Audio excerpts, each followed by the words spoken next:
यदि दो समरूप त्रिभुजों की संगत भुजाएं 6 सेंटीमीटर और 8 सेंटीमीटर हो तो उनके क्षेत्रफलों का अनुपात क्या होगा। इफ द corresponding डी है, ठीक है। If the corresponding sides of two similar triangles are 6 centimetre and 8 centimetre then what will be the ratio of their areas। यहाँ पे समरूप है, ठीक है। समरूप को इंग्लिश में बोलते हैं सिमिलर, ठीक है। इसका जो साइन होता है ये इस टाइप का होता है। तो एक होता है सिमिलर और एक होता है कॉन्ग्रुएंसी, ठीक है।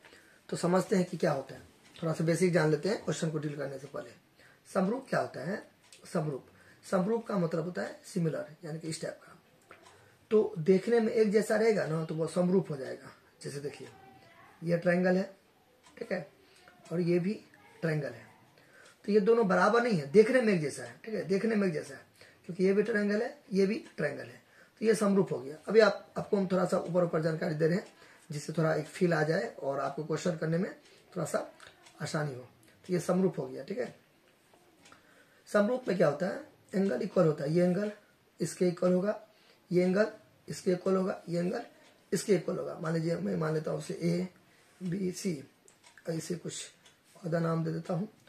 तो एंगल जो इक्वल होगा ना कॉरेस्पॉन्डिंग होगा। कॉरेस्पॉन्डिंग का मतलब क्या होता है, देखिए कॉरेस्पॉन्डिंग का मतलब होता है संगत, ठीक है। संगत कॉरेस्पॉन्डिंग यानी कि यहाँ पे संगत, यहाँ पे संगत, ये कॉरेस्पॉन्डिंग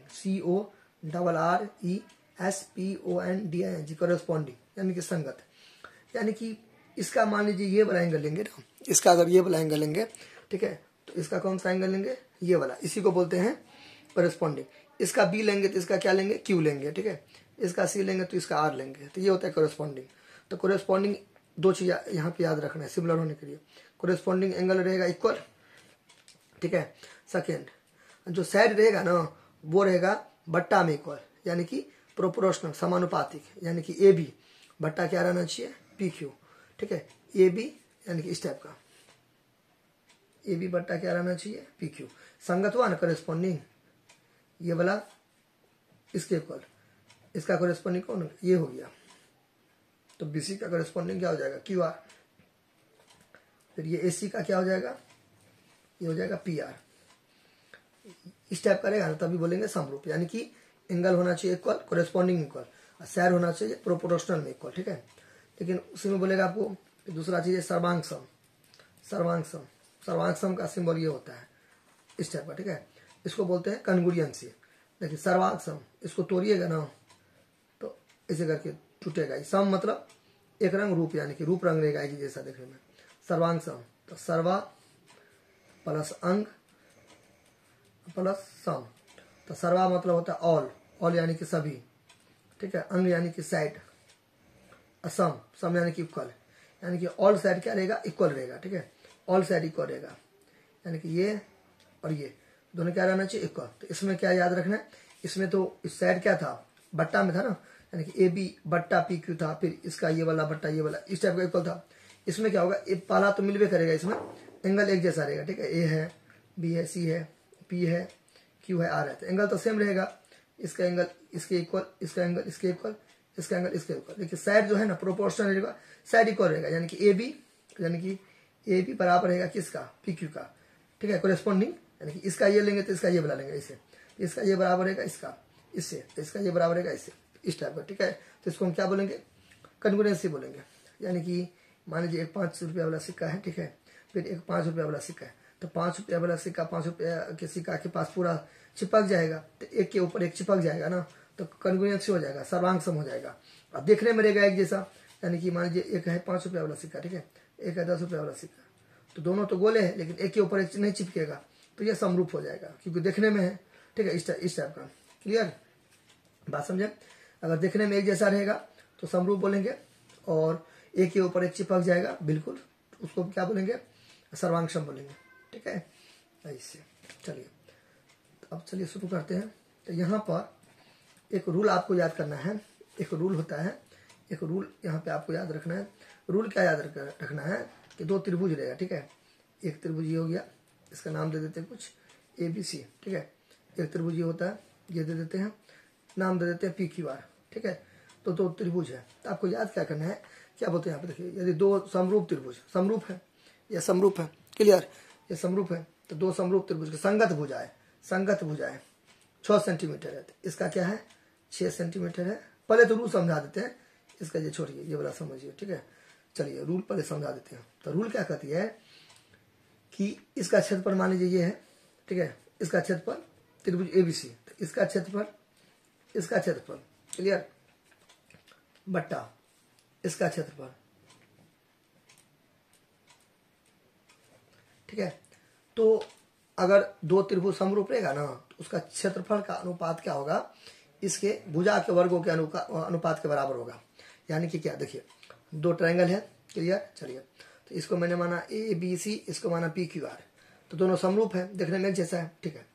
तो अगर दोनों का एरिया निकालिएगा ना, तो इसका AB और इसका क्या हो जाएगा, संगत वाला लेंगे ना, कोरेस्पॉन्डिंग। तो इसका इधर वाला लिए, इधर इसका भी इधर वाला लेंगे, तभी ना होगा संगत, यानी कि कोरेस्पॉन्डिंग। इसका PQ, ठीक है, इसका वर्गों के भुजा के, यानी कि यहाँ पे भुजा के अनुपात होगा। यानी कि दो त्रिभुज रहेगा ना, तो उसका जो अनुपात होगा ना, वो भुजा के वर्गों के अनुपात के बराबर होगा। भुजा है ना, भुजा के वर्गों का अनुपात, ठीक है, ये बराबर होगा इसका, ये इसी बटे इसका क्या हो जाएगा PR बराबर हो जाएगा। फिर इसका क्या हो जाएगा BC, ये बराबर होगा किसका, QR का,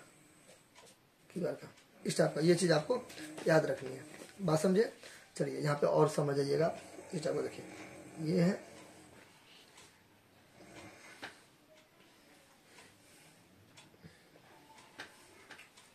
नाम दे दीजिए,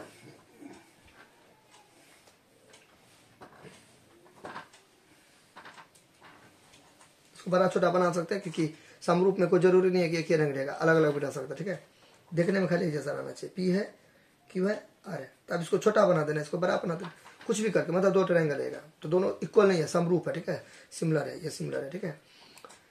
तो यहाँ पे क्या कहता है, संगत भुजाएं 6 सेंटीमीटर और 8 सेंटीमीटर। यानी कि अगर मान लीजिए कोई भी आप ले सकते हैं, चुन सकते हैं, यानी कि मैं इसको लिया मान लीजिए 6 सेंटीमीटर, इसको लिया 6 सेंटीमीटर, तो संगत भुजा है ना, तो इसको लिए 6 सेंटीमीटर, तो इसको ये वाला नहीं लेंगे, ये वाला नहीं लेंगे, ये लेंगे, क्योंकि बात पे गौर कीजिए, संगत है ना, तो इसका संगत तो ये ना होगा, तो ये हो गया कितना 8 सेंटीमीटर, 8 सेंटीमीटर। हिंदी में लिख दीजिएगा।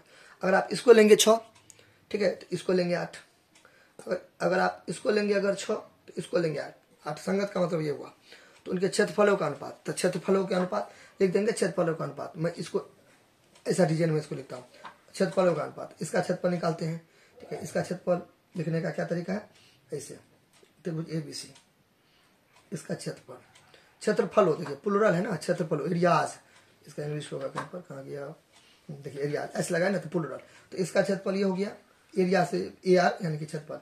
अनुपात है ना, तो अनुपात मतलब बट्टा, ऐसे करके बट्टा, ठीक है। अनुपात आप दो तरीका से लिख सकते हो, आप ऐसे भी लिख सकते हो, ऐसे भी लिख सकते हो, ऐसे भी लिख सकते हो, ठीक है, एक ही बात हुआ। फिर इसका क्षेत्रफल,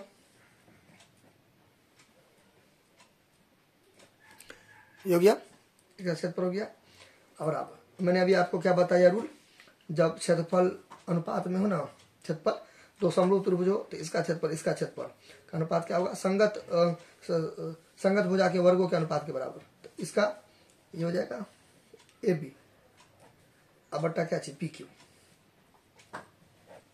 ये फिर ये वाला बट्टा ये वाला, फिर ऐसा ही करके, ठीक है। तो अभी इस सब का कोई काम थोड़ी है, जो दिया रहेगा उसी को ले लेंगे। तो आगे बढ़ाने से क्या फायदा, बात समझे ना, आगे बढ़ाने से क्या फायदा, यानी कि इसको तो ऐसे करके आप ले सकते हैं ना आगे, यानी कि आपको ऐसे करके लेने से क्या फायदा। देखिए ये AB हो गया, बट्टा क्या चाहिए PQ, फिर इसका क्या हो जाएगा BC, बट्टा क्या हो जाएगा QR, फिर ये उतना क्या फायदा, हम जो वैल्यू दिया वही नहीं लेंगे, ठीक है।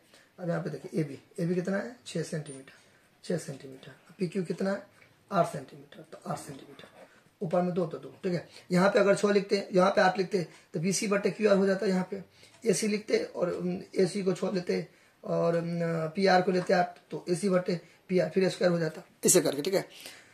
अच्छा, फिर इसको 2 बार लिखेंगे, 6 को 2 बार लिखेंगे तो 36, ठीक है। सेंटीमीटर 2 बार, तो सेंटीमीटर स्क्वायर हो जाएगा, यानी कि होगा ना ऐसे करके 6 सेंटीमीटर बटे 8 सेंटीमीटर एक बार, तो 2 बार है ना, तो 1 बारी। तो ई लेन हम नहीं लिखे, डेट एच होता है 36 सेंटीमीटर सेंटीमीटर स्क्वायर। अब बटे आर को 2 बार लिखेंगे तो 64 सेंटीमीटर स्क्वायर। ठीक है, ये रफ था, यहाँ तो कोई दिक्कत। चलिए अभी यहाँ पे कुछ नहीं तो गुना है, कुछ नहीं तो गुना है, तो ये से ये क्या हो गया, कैंसिल हो गया।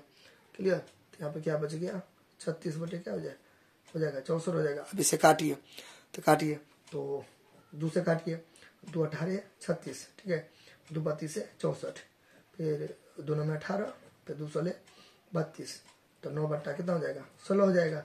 इसे आप रेशियो में लिख दीजिए। तो वस्तुनिष्ठ प्रश्न में रहेगा या एमसीक्यू, मतलब वही होगा मल्टीपल चॉइस क्वेश्चन रहेगा 1 नंबरिया में।